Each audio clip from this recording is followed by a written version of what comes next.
L'information est venue directement au plus haut niveau de l'État russe. Des mercenaires français se battraient en Ukraine, aux côtés des forces ukrainiennes. Aussitôt, l'annonce est relayée par les médias d'État. Que font les mercenaires français en Ukraine? L'ambassadeur de France, convoqué devant un parterre de journalistes. Et un peu plus tard, la Dounia, le Parlement russe, vote même une résolution condamnant la France.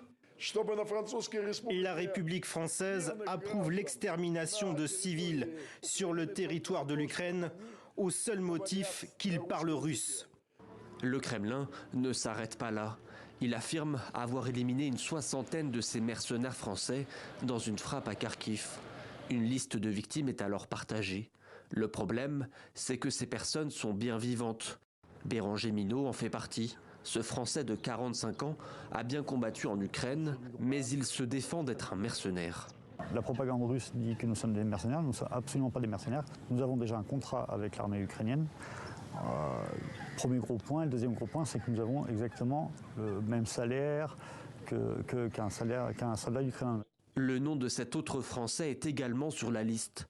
Lui aussi est engagé dans l'armée ukrainienne. Je suis encore sur terre, je suis bien vivant et j'étais pas à Kharkiv. Et tous les noms qu'ils ont donnés, il y avait personne qui était là-bas quasiment. Depuis le début de la guerre, plusieurs centaines de Français sont partis combattre en Ukraine selon les services de renseignement français. La France n'a jamais nié leur existence, mais se défend de tout lien avec eux. Nous l'avons déjà dit et je le répète aujourd'hui, il n'y a pas de mercenaires français en Ukraine. Il n'y a pas de mercenaires français ni en Ukraine, ni ailleurs d'ailleurs.